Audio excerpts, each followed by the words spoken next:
J'avoue qu'à présent, nous allons attaquer la partie la plus pénible, pour moi en tout cas.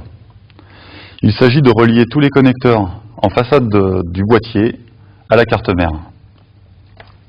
Ces connecteurs sont reliés au bouton de marche arrêt et à deux lumières, celle du disque dur et celle de mise sous tension de l'ordinateur. Pour cette étape, il faut impérativement utiliser la notice. Et le problème, c'est qu'elle est souvent en anglais. Trouvez à l'intérieur le chapitre Système Panel Connector. Il vous indiquera où se situe le connecteur de la carte mère relié à tous les boutons de la façade. Je commence par le câble du bouton marche arrêt. Pour le reconnaître, c'est simple, il est marqué Power Switch ou PSW, l'abréviation de Power Switch. Je l'enfile sur les deux broches qui correspondent aux indications données par la notice. Pas d'inquiétude sur le branchement, qu'on le branche à l'endroit ou à l'envers, c'est la même chose. C'est juste un petit interrupteur, il n'y a pas de polarité à respecter. Je vais répéter l'opération avec les diodes.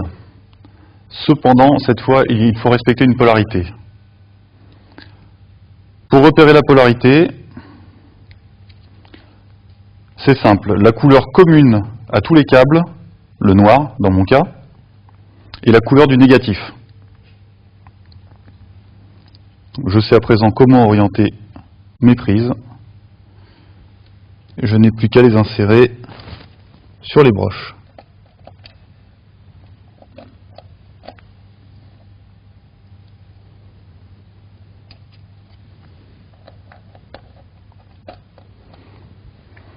Sur mon boîtier, je n'ai pas de bouton de reset. Chez vous, il vous reste peut-être un ou deux câbles à brancher. Le mien en est dépourvu, mais il reste parfois les câbles du petit haut-parleur du boîtier et aussi un câble qui est relié à l'interrupteur de reset. Branchez-les de la même façon et passez à l'étape suivante. Il doit vous rester un connecteur un petit peu différent des autres qui sort de la façade. C'est la prise USB. Repérez sa position sur la carte mère dans la notice. Et branchez-le comme nous avons fait précédemment avec les connecteurs de la façade. Ah, le mien ne rentre pas. Je me suis trompé de sens, aucun risque de pouvoir l'insérer à l'envers, le trou est bouché. Je retourne la prise, et cette fois, ça passe tout seul. Comme moi, il vous reste certainement des prises USB disponibles sur la carte mère. Elles seront utilisées pour brancher des équerres additionnels, pour disposer de prises supplémentaires. Vous pouvez aussi, si vous le souhaitez, brancher un lecteur de carte en façade qui sera connecté à cette prise.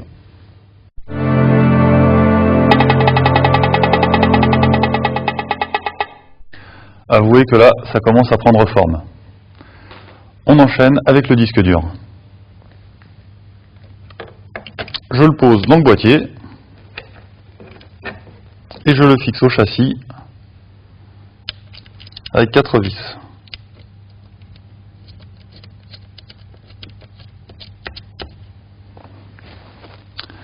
Je ne prends pas de risque, je garde toujours une main sur le disque dur pour être sûr qu'il ne m'échappe pas et qu'il tombe. Le disque est très fragile.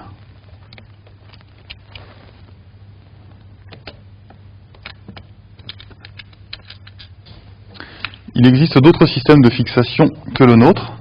On trouve de plus en plus un système de fixation de disque dur sur rail. Vous insérez tout simplement le disque dur sur un rail et ensuite il suffit de faire coulisser le disque dur dans le châssis pour l'installer. Je connecte le disque dur à la carte mère en utilisant un câble appelé SATA.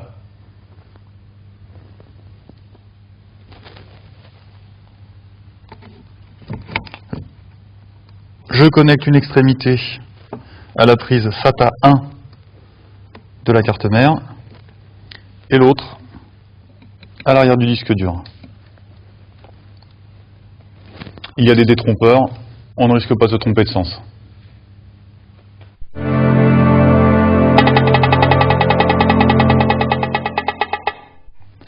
Je récapitule. J'ai commencé par poser le processeur sur la carte mère. Ensuite, à sa surface, j'ai posé le ventirad. J'ai fixé les barrettes de mémoire sur la carte mère. J'ai posé des entretoises, les petits plots, dans le boîtier, sur lesquels j'ai vissé la carte mère. J'ai connecté les prises de la façade sur la carte mère, ainsi que les prises USB. Ensuite, j'ai posé le disque dur dans le châssis du boîtier, et je l'ai connecté à la carte mère avec le câble SATA. Maintenant, j'enchaîne sur le graveur de DVD.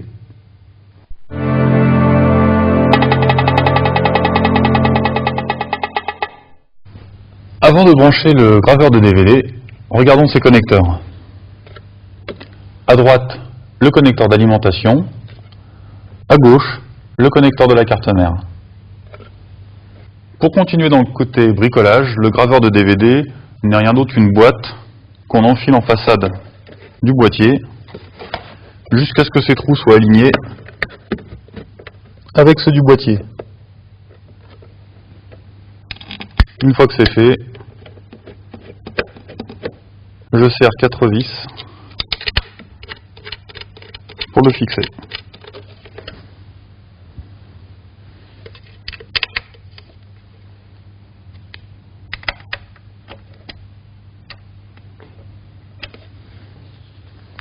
Ceci est une nappe IDE.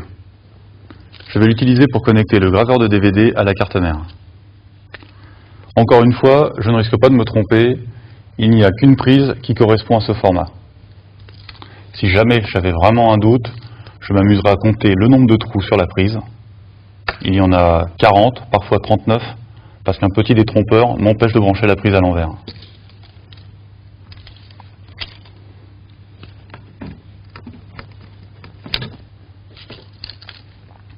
J'insère l'autre extrémité sur le graveur de DVD, toujours sans risque de me tromper. Le même détrompeur est présent à l'autre bout.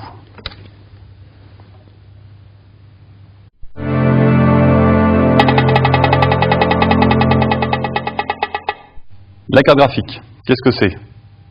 Le terme graphique vous met déjà la puce à l'oreille. Effectivement, c'est elle qui sert à l'affichage. Comment?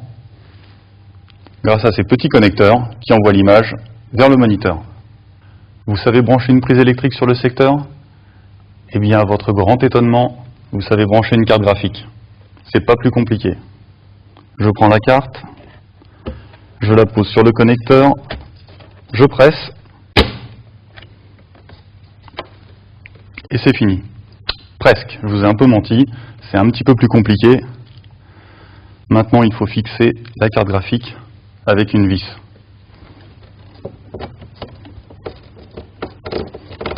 Voilà. 3 coups de tournevis. Et c'est fini. Avouez que c'était vraiment simple.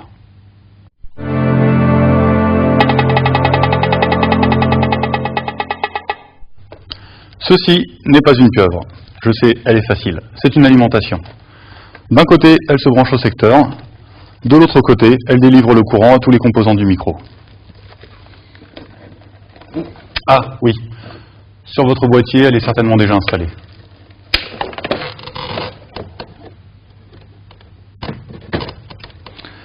Sinon, il suffit de 4 vis pour la fixer à l'arrière du boîtier.